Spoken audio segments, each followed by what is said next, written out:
सभी का मन चंचल है। मन का नाम ही चंचलता है।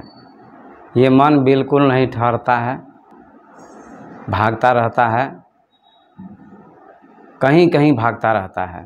एक सेकंड भी ठहरता नहीं है, शांत नहीं होता है, स्थिर नहीं होता है। जैसे हवा चलती रहती है, हवा तो कभी कभी शांत भी हो जाती है, लेकिन मन तूफान से भी ज़्यादा दौड़ता है। जैसे तूफान आता है, आंधी आती है, उस समय सब अस्त व्यस्त हो जाता है। उस तूफान को, उस आंधी को कोई भी रोक नहीं सकता है, कोई रोक नहीं सकता है। सारी दुनिया अस्त व्यस्त हो जाती है, सारा संसार अस्त व्यस्त हो जाता है। और ये मन तूफान से भी, आंधी से भी ज़्यादा खतरनाक चीज़ है। ये ईश्वर में, भगवान में कैसे लगेगा? ये कैसे शांत होगा, स्थिर होगा, कैसे रुकेगा? इसके लिए कोई उपाय होना चाहिए, कोई तरीका होना चाहिए। बड़े बड़े लोगों का मन भी शांत स्थिर नहीं होता है। दुनिया में जो भी युद्ध चलते हैं, जो भी लड़ाई चलती है, भाई भाई का युद्ध चलता है, विवाद चलता है भाई भाई में, पति पत्नी में, सास बहू में, दो देश में, जो भी दुनिया में युद्ध चलता है, लड़ाई चलती है, वो मन के कारण ही। और जिनका मन शांत हो जाता है ध्यान से, भजन से, योग से, ऐसे लोग युद्ध नहीं करते हैं। युद्ध किससे करेंगे? सब में वही भगवान है। जिस दिन ऐसी समझ आ जाती है तो युद्ध बंद हो जाता है, विवाद बंद हो जाता है। बुद्ध भगवान युद्ध नहीं करते थे। बुद्ध भगवान ने ध्यान किया और उनको ये अनुभव हुआ कि सारा संसार मेरी ही आत्मा है।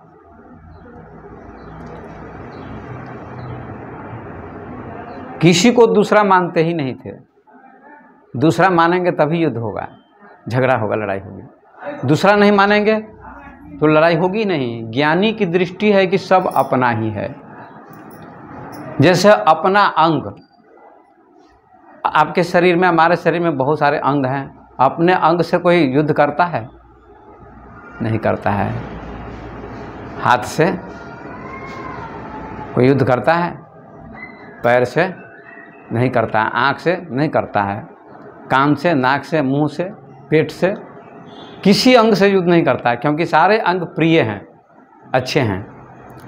हर आदमी कहता है मेरा अंग सुरक्षित रहे, मेरे हाथ दोनों सुरक्षित रहें, मेरे दोनों पैर सुरक्षित रहें, मेरे दोनों कान सुरक्षित रहें, मेरी दोनों आँखें सुरक्षित रहें, मेरी नाक सुरक्षित रहे, मेरा मुंह सुरक्षित रहे, मेरा पूरा शरीर सुरक्षित रहे। और सारे अंग आपके ही हैं। नाक भी आपकी, कान भी आपके, आँखें भी आपकी, पेट भी आपका, पैर भी आपका, हाथ भी आपका। तो आप चाहते हैं कि हमारे सारे अंग ठीक रहें, सुरक्षित रहें। अपने अंगों से, अपनी इंद्रियों से कोई युद्ध नहीं करता है, क्योंकि सभी अंगों को अपना मानता है। ऐसे ही सारे जगत को, सारे प्राणी को ज्ञानी लोग अपना मानते हैं। जब अपना मानेंगे तो कभी भी बात होगा ही नहीं। इस लड़ाई का कारण क्या है?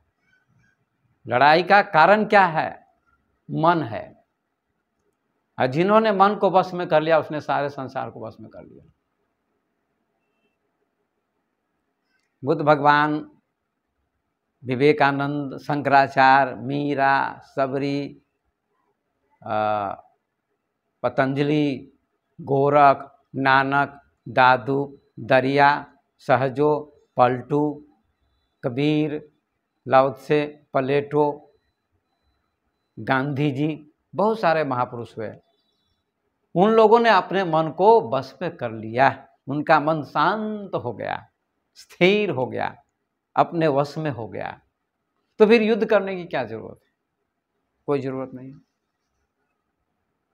युद्ध अज्ञानी करते हैं, जिनका मन वश में नहीं है। बड़े बड़े लोग युद्ध करते हैं। राष्ट्रपति, एक राष्ट्रपति दूसरे राष्ट्रपति से युद्ध करते हैं, मतलब उनकी सेना जाती है ना युद्ध करने के लिए, तो आदेश तो राष्ट्रपति को होता है, प्रधानमंत्री का ना होता है। राष्ट्रपति के आदेश से, प्रधानमंत्री के आदेश से सेना युद्ध करने जाती है और युद्ध होता है और हजारों लोग मरते हैं। क्यों मरते हैं? स्वार्थ के चलते। और ये स्वार्थ आता है कहां से? मन से आता है। मन को ही वश में करना है। गीता, रामायण, भागवत, पुराण, शास्त्र, ग्रंथ सब कहते मन को वश में करो। मन पानी की तरह नीचे की ओर बह रहा है। हर नदी नीचे की ओर बहती है। आप देखिएगा गौर से, हर नदी नीचे की ओर बहती है, हिमालय से निकलती है और बहती हुई गंगा सागर में मिल जाती है, समुद्र में मिल जाती है। ऊपर की ओर नहीं बहती है। ऊपर की ओर ले जाना हो पानी को तो आपको बांध मारना पड़ेगा, लोगों को बांध मारना पड़ता है, तब पानी ऊपर की ओर जाता है, नहर के माध्यम से खेत में पहुंचता है।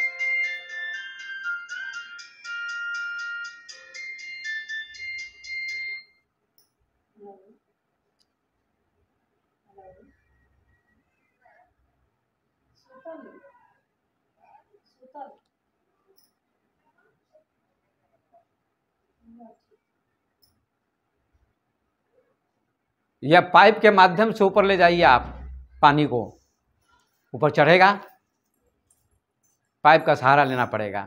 ऐसे पाइप क्या है? ध्यान, योग, ये पाइप है, इसके द्वारा भगवान की तरफ मन जाएगा। पहाड़ पर चढ़ने में बड़ी कठिनाई होती है, दिक्कत होती है, आदमी थक जाता है। धर्म करना, ध्यान करना, भजन करना, योग करना, ये क्या है? पहाड़ पर चढ़ने जैसा है। पहाड़ पर चढ़ने जैसा है।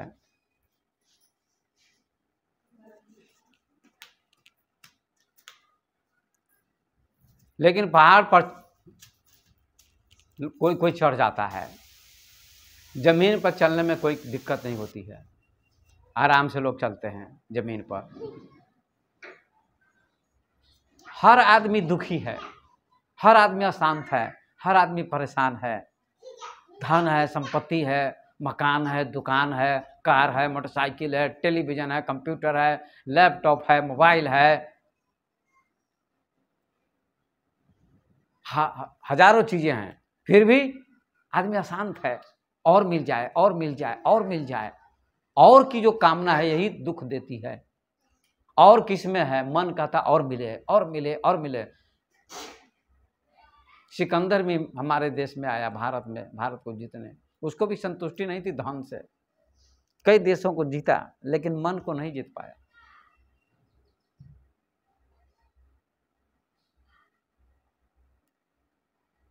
मन को जो जीत लेता है उसका नाम संत, उसका नाम ज्ञानी, उसका नाम महात्मा।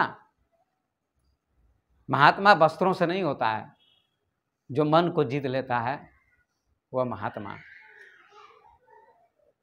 भगवान बुद्ध ने मन को जीत लिया, राज्य का त्याग किया, पत्नी का त्याग कर दिया, सब का त्याग, सब कुछ था उनके पास, पर मन को शांति नहीं थी। धन से शांति नहीं मिलती है, धन से सुविधा मिलती है, धन से सुविधा मिलती है, पैसे से सुविधा मिलती है, काम होते हैं, लेकिन मन को शांति नहीं मिलती है। मन को शांति तो भजन से ही मिलती है, ध्यान से ही मिलती है, गुरु की कृपा से ही मिलती है, दूसरा कोई उपाय नहीं।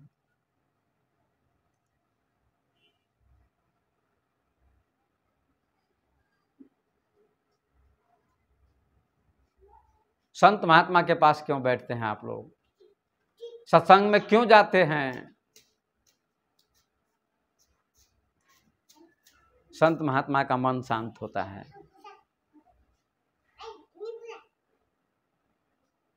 उनके पास कुछ होता है, वहां जाते हैं आप, कुछ मिलता है वहां। सबके पास नहीं मिलता है। आप दुकानदार के पास जाइएगा, मन अशांत हो जाएगा। 10 आदमी बैठे हैं, दुनिया भर की बातें हो रही है, मन अशांत हो जाएगा आपका, अच्छा नहीं लगेगा। अगर संत भक्त हैं तो चलो चलो यहाँ से, अब बहुत बातें हो रही हैं।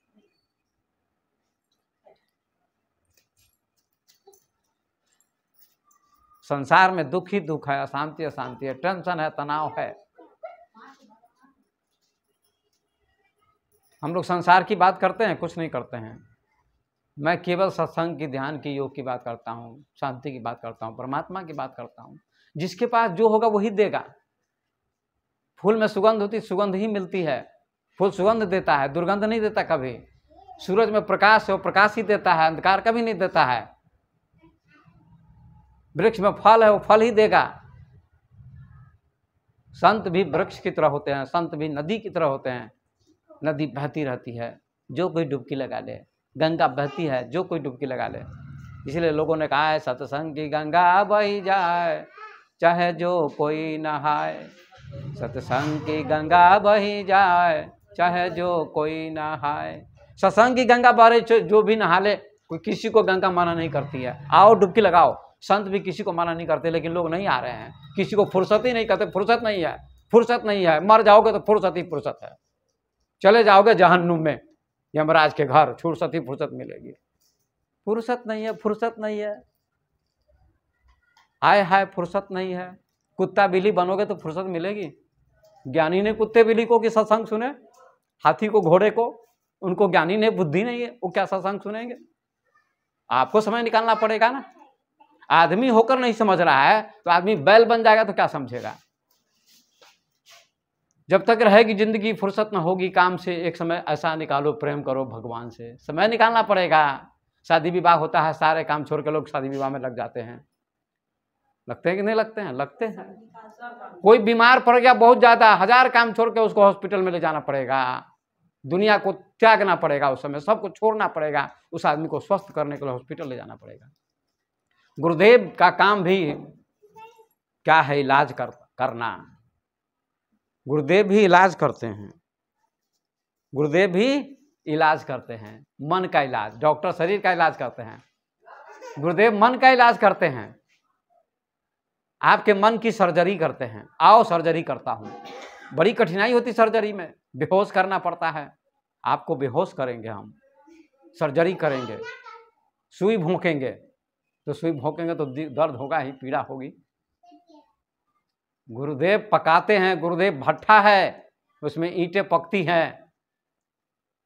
लेकिन ईंट डर जाए कि हमको मत पकाओ, तो ईंट कच्ची रह जाएगी, मकान नहीं बनेगा। चेला क्या है? ईंट है। गुरु क्या है? भट्ठा है, अग्नि है। वो पकाते हैं चेले को, लेकिन चेले भागते हैं। नहीं पकेंगे, भागेंगे। गुरु जी पका देंगे हमको। पकोगे नहीं तो ठोस कैसे बनोगे? बनोगे नहीं, बनोगे ठोस। यही तो लोग नहीं समझ रहे हैं। गुरु की क्या कृपा। गुरु जीवित है, साक्षात भगवान के अवतार हैं। कहाँ भगवान को ढूंढने जा रहे हो? तो मंदिर मस्जिद में। साक्षात गुरु भगवान हैं। रामायण में तुलसीदास जी कहते, बंदो गुरुपद कंज कृपा सिंधु नर रूप हरि। मैं गुरु महाराज के चरण कमल की धूल की वंदना करता हूँ। इसमें पैर में जो धूल लगी रहती है उसको पैर प्रणाम करता हूँ। जो मनुष्य के रूप में भगवान के अवतार हैं। आपने भगवान राम को देखा नहीं, भगवान कृष्ण को देखा नहीं, शिव जी को देखा नहीं। किसी को देखा है? कथा में सुनते हैं ना, शिव जी, राम जी, कृष्ण भगवान, ग्रंथ में लिखा हुआ है। लेकिन गुरु का दर्शन तो डायरेक्ट हो रहा है। गुरु भगवान के ही अवतार हैं। शिव जी के बारे में, राम जी के बारे में क्या थे शिव जी, राम जी क्या थे, कृष्ण भगवान क्या थे, उनके बारे में गुरु ही तो बताते हैं। कौन बताएगा आपको? फिर अब भाग रहे हैं मंदिर में और कहीं कहीं जा रहे हैं। मंदिर में जाना बुरा नहीं है, लेकिन मंदिर में भी ज्ञान मिलता है गुरुए से, कोई संते से, कोई महात्मे से, कोई विद्वाने से। मंदिर थोड़े ज्ञान दे देगा आपको, नहीं देगा। गुरु की महिमा बड़ी है, गुरु की महिमा बड़ी है। इसलिए लिखा है, गुरु के चरण में तेरा जब मन होगा, तब ही सफल तेरा जीवन होगा। गुरु के चरण में तेरा जब मन होगा, तब ही सफल तेरा जीवन होगा। बचपन बीता खेल में, जवानी में तू फूला, बचपन बीता खेल में, जवानी में तू फूला, माया के गुलाम बन के प्रभु को तू भूला। आएगा बुढ़ापा तुझसे सुमिरन न होगा, आएगा बुढ़ापा तुझसे भजन न होगा, कैसे सफल तेरा जीवन होगा। गुरु के चरण में तेरा जब मन होगा, तब ही सफल तेरा जीवन होगा। इस तन धन का शरीर मकान, इस तन धन का धन, इस तन धन का कोई न ठिकाना, आज नहीं तो कल सबको है जाना। इस तन धन का कोई न ठिकाना, आज नहीं तो कल सबको है जाना। यह तन चिता का, यह तन चिता का जलावन होगा, कैसे सफल तेरा जीवन होगा। गुरु के चरण में तेरा जब मन होगा, तब ही सफल तेरा जीवन होगा। गुरु के चरण में तेरा जब मन होगा, तब ही सफल तेरा जीवन होगा। ये शरीर चिता का क्या होगा, जलावन हो जाएगा, एक दिन जल जाएगा चिता में, राख बन जाएगा, तन भी छूट जाएगा, धन भी छूट जाएगा, बच्चा भी छूट जाएगा, पति भी, पत्नी भी, मकान भी, दुकान भी, जमीन भी, सारी चीजें छूट जाएंगी।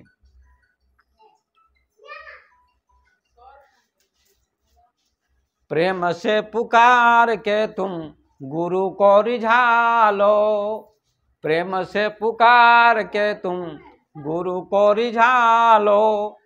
गुरु जी का रूप अपने हृदय में बसा लो, प्रेम से पुकार के तुम गुरु को रिझा लो। गुरु जी का रूप अपने हृदय में बसा लो, लगन बिना नहीं दर्शन होगा, लगन बिना नहीं दर्शन होगा। बातें नहीं करिए, शांति से बैठ जाइए। लगन बिना नहीं दर्शन होगा, कैसे सफल तेरा जीवन होगा। पल पल सहारा तेरा गुरुवर होगा, पल पल सहारा तेरा गुरुवर होगा, तब ही सफल तेरा जीवन होगा, तब ही सफल तेरा जीवन होगा। गुरु के चरण में तेरा जब मन होगा, तभी सफल तेरा जीवन होगा। जो जो गुरु के चरणों में गए, गुरु की शरण में गए, उन्हीं का जीवन सफल हुआ। गुरु रक्षा करते हैं। मृत्यु के समय में कौन रक्षा करेगा आपकी? मृत्यु के समय में कौन रक्षा करेगा? धन रक्षा करेगा, धन बचाएगा, बेटा बचाएगा, बेटी बचाएगी, रिश्तेदार बचाएंगे, मकान बचाएगा? नहीं। बैल बचाएगा, गाय बचाएगी, बैंक बैलेंस बचाएगा, कार बचाएगी, मोटरसाइकिल बचाएगी, मोबाइल बचाएगा, अरब खरब का धन बचाएगा? कोई नहीं बचाएगा, कोई भी रक्षा नहीं करेगा आपकी। गुरु का ज्ञान आपकी रक्षा करेगा, मौत से, यमराज से गुरु ही रक्षा करेंगे, दूसरा कोई रक्षा।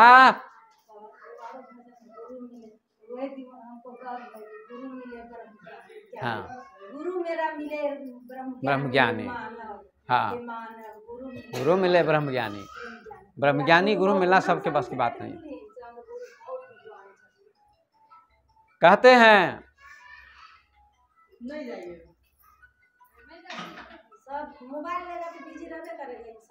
सत्संग में मोबाइल रखना ही नहीं चाहिए, बहुत गड़बड़ बात है। दुनिया भर के आज यही से लोग परेशान है, इसी से।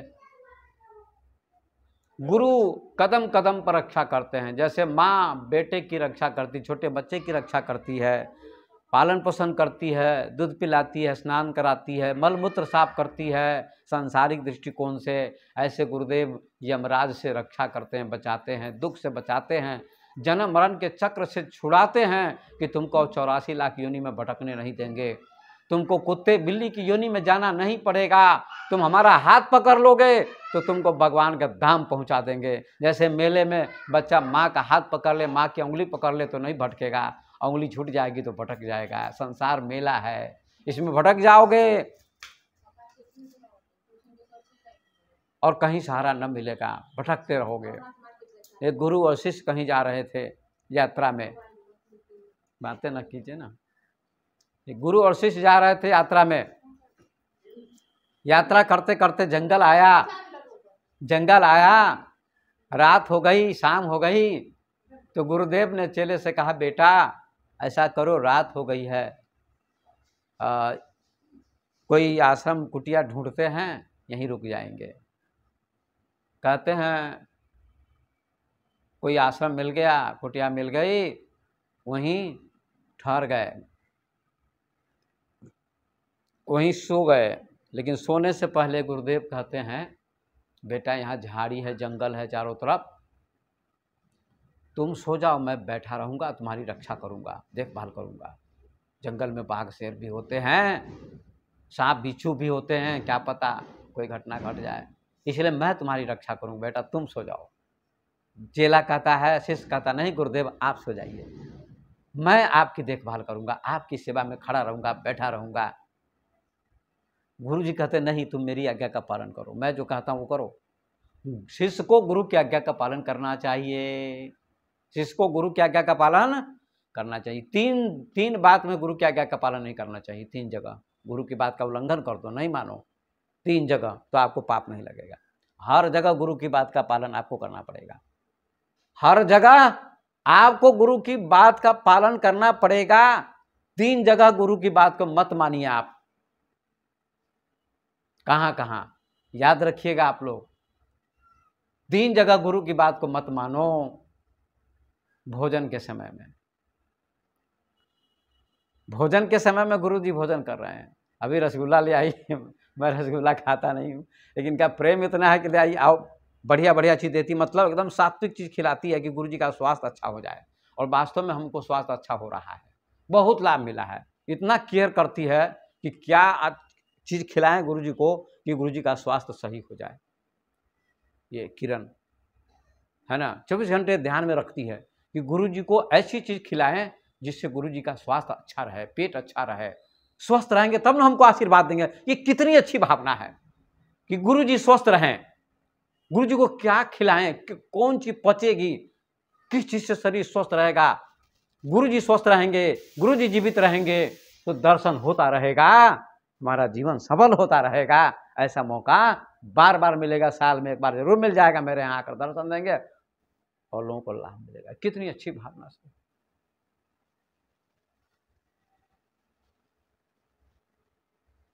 तो कहते हैं रहने दो, तो कहती ना कुछ और खा लीजिए गुरु जी, एक रसगुल्ला खा लीजिए, सफ़ेद रसगुल्ला है ना, छेना वाला, कहा खाएंगे। उस समय थोड़ा बहुत जोर भी लगा दे भक्त की, थोड़ा और खा लीजिए, बहुत ज़्यादा ना खिलाइए ज़बरदस्ती, थोड़ा ज़रूर है ना, ये चीज़ पचे गुरु जी को वो आग्रह करके खिलाइए, आपको लाभ करेगा गुरुदेव। उस समय गुरु जी की बात नहीं मानी जाती है, गुरु जी नाराज नहीं होंगे, उसमें गुरु जी खुश होंगे, ये हमारे लिए सोच रहा है, चेला चेली, ये बेटी बेटा मेरे लिए सोच रहा है, सोच रही है। कितना अच्छा भाव है, भगवान भाव से ही नहीं मिलते हैं। तो भोजन के समय में गुरु की बात नहीं माननी चाहिए। और गुरु जी थोड़ा और, 1 चम्मच और, गुरु जी 1 चम्मच और, कोई बात नहीं, ले आओ, रात रसमलाई बहुत जोर लगाई। एक ये वो कुल्हड़ में, कुल्हड़ उसको बोलते मिट्टी का, बहुत आग्रह किया, हमको लगा गैस कहीं बन जाएगा, हाँ न खिलाओ हमको, ये बार बार आग्रह करती, गुरुदेव थोड़ा खा लीजिए, बहुत अच्छा है। अब वास्तव में खाए, हम कोई साइड इफेक्ट नहीं हुआ, चेला भी खाया, मैं भी खाया, बहुत अच्छा लगा खाने में, बड़ा स्वादिष्ट लगा, खूब रुचि से खाया मैं। देखिए तरह तरह की चीज़ मंगवाती है खाने के लिए, चना मंगवाई है आश्रम में ले जाने के लिए। ये भाव बहुत दिव्य है। आप लोग कहेगा ज़्यादा बड़ाई करते हैं किरण की, नहीं, बड़ाई की बात नहीं है। मतलब तरह तरह की चीज़ करने का भाव यह है, हर भक्त का कर्तव्य बनता है, तो गुरु जी के हृदय में जगह बनेगी आपकी, ऐसे जगह नहीं बनती है।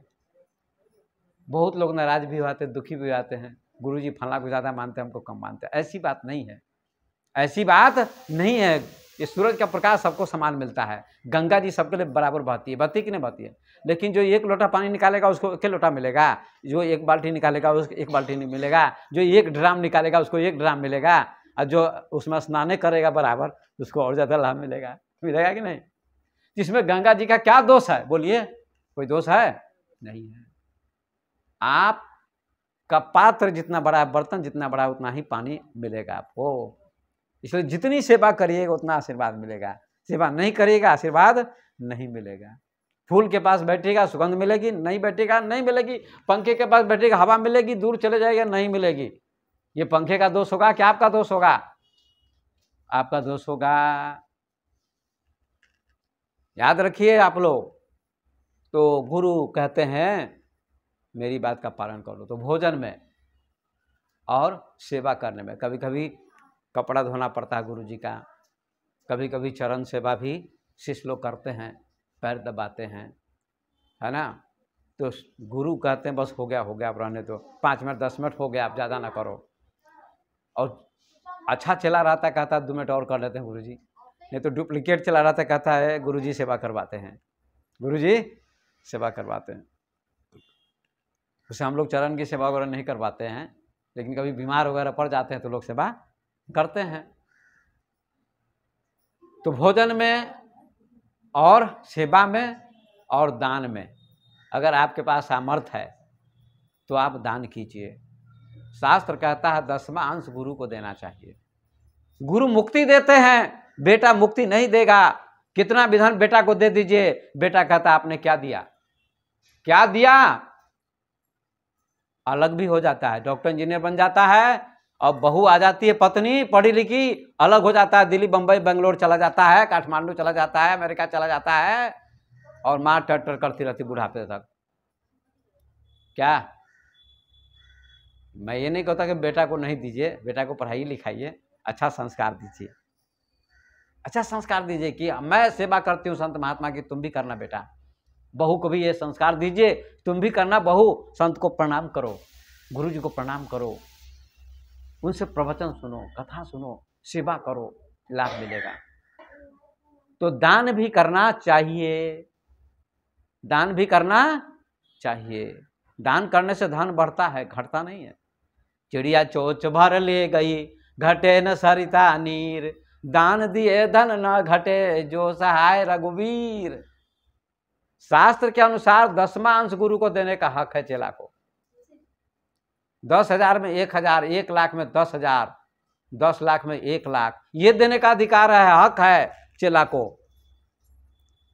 कौन मेरा है? मैं बाबा जी बन गया, साधु संत बन गया, मेरे बच्चे तो आप ही लोग हैं क्या? मेरी सेवा कौन करेगा? आप ही लोग ने करेंगे जो शिष्य बनते हैं। इसलिए दान पुण्य भी करना चाहिए आदमी को, दान पुण्य भी करना चाहिए। मास्टर के पास जाता है विद्यार्थी तो एडमिशन कराता तो पैसा लेता है, पढ़ाई का पैसा लेता है मास्टर, शिक्षक पैसा लेते हैं, लेकिन मैं तो मांग नहीं करता हूं कि इतना दीजिए। 1 लाख भी 10 लाख भी आप देंगे तब भी मेरी बात का मूल्य नहीं चुका सकते हैं, लेकिन श्रद्धापूर्वक विवेक पूर्वक करना चाहिए, आदमी को करना चाहिए।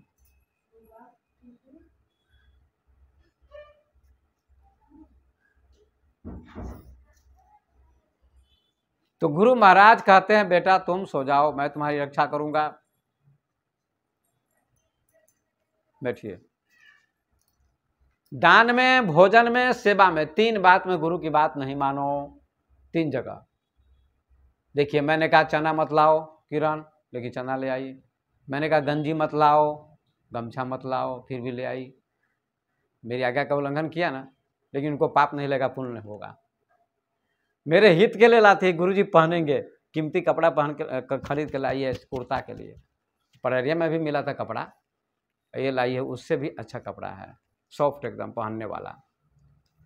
कल से मना कर रहा हूँ कि इतना खर्च मत करिए, फिर भी लाती है खरीद खरीद के, ये चीज़ वो चीज़। क्या मैं बार बार इसलिए खुश हो रहा हूँ, कह रहा हूँ कि गुरुजी के कहने के बाद भी सेवा में लगी हुई है, दान कर रही है। ये दान बैंक बैलेंस होगा आगे, ये बैंक बैलेंस यहीं रह जाएगा आपका, पैसे वाला बैंक बैलेंस, लेकिन धर्म का बैंक बैलेंस आगे जाएगा। ये आगे जाएगा, मृत्यु के बाद भी साथ में जाएगा, ये आपकी रक्षा करेगा, बचाएगा भगवान के धाम में। फिर मनुष्य की योनि मिलेगी, फिर भक्ति करने का मौका मिलेगा, फिर धनी होंगे आप और भक्ति भी करेंगे। भक्ति भी करेंगे तो साथ में कुछ भी नहीं जाएगा।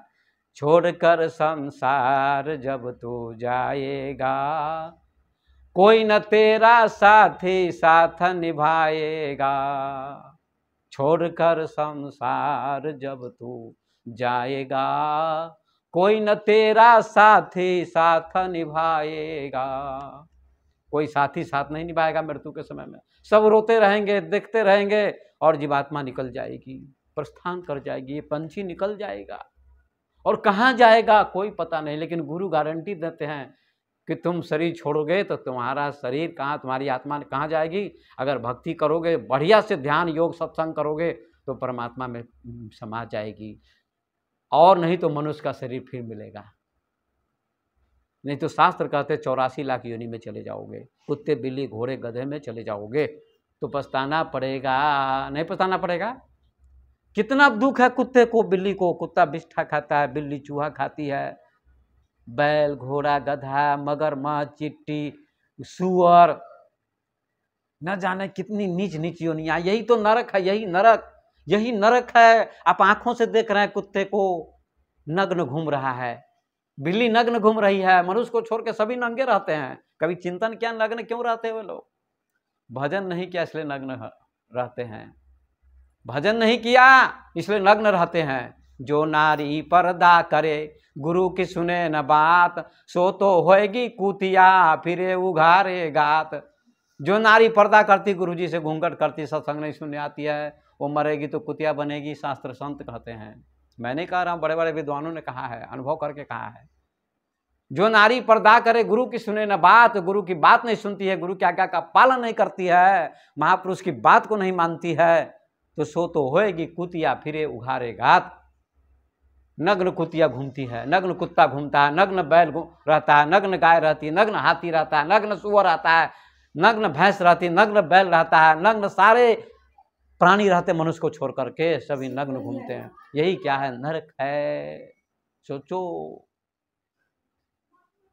इसलिए मनुष्य कपड़ा पहनता है इज्जत को बचाने के लिए। मनुष्य के पास ज्ञान है, बुद्धि है, विवेक है कि नग्न नहीं घूमना चाहिए।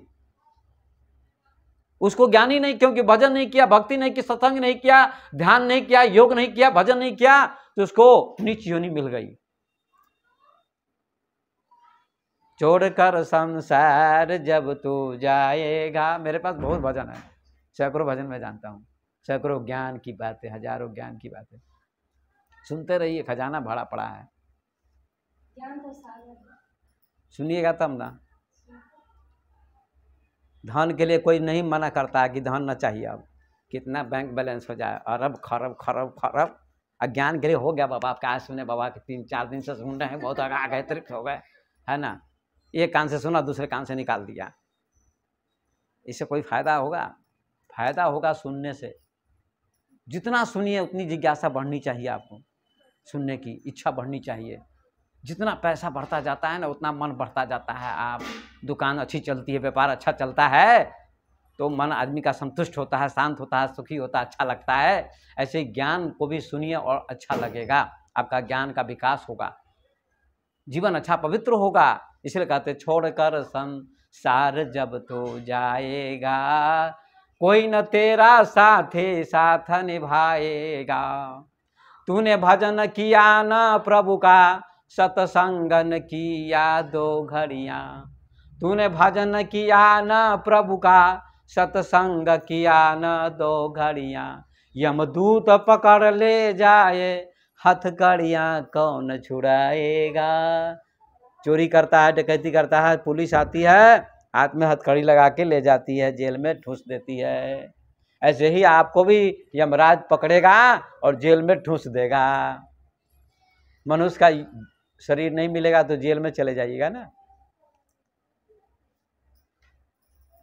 तूने भजन किया न प्रभु का, सत्संगन किया 2 घड़ियां, यमदूत पकड़ ले जाए, हथकड़ियां कौन छुड़ाएगा। छोड़कर संसार जब तू जाएगा, कोई न तेरा साथी साथ निभाएगा। इस पेट भरन के खातिर क्यों पाप कमाता निस दिन, इस पेट भरन के खातिर क्यों पाप कमाता निस दिन।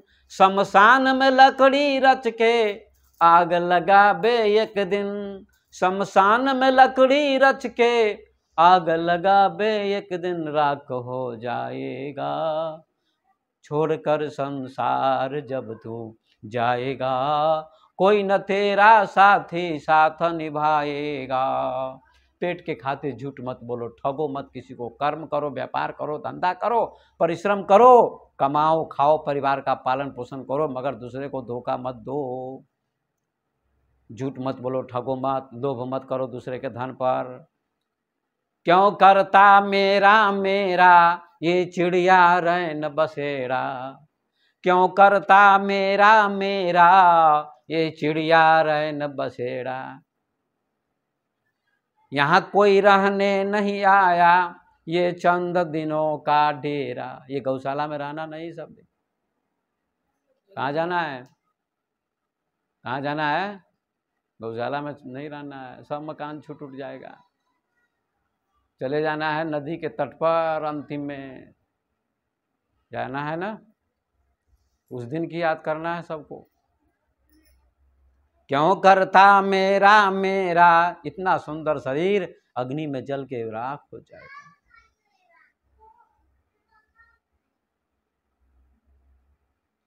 कोई गायक गाता है कि एक दिन नदी के तीरे जात रहली धीरे धीरे, और सुंदर शरीरिया अग्नि में जरेला हे राम। ऐसा गाता है गायक है कोई। नदी के तट पर घूम रहा था मैं, देखा सुंदर शरीर जल रहा है धू धू करके। उस समय वैराग्य होता है, कोई किसी का नहीं है, अकेले जाता है अकेले आता है दुनिया में। रहो संसार में लेकिन भजन भी करते रहो, इसको छोड़ो मत, छोड़ो मत।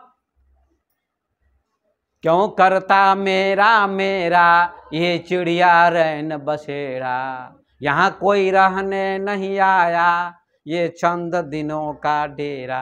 हंस उड़ जाएगा छोड़कर संसार जब तू जाएगा, कोई न तेरा साथी साथ निभाएगा। ये क्या है? धर्मशाला है संसार। संसार क्या है? धर्मशाला। आते हैं और जाते हैं लोग, एक आ रहा है एक जा रहा है धर्मशाला में।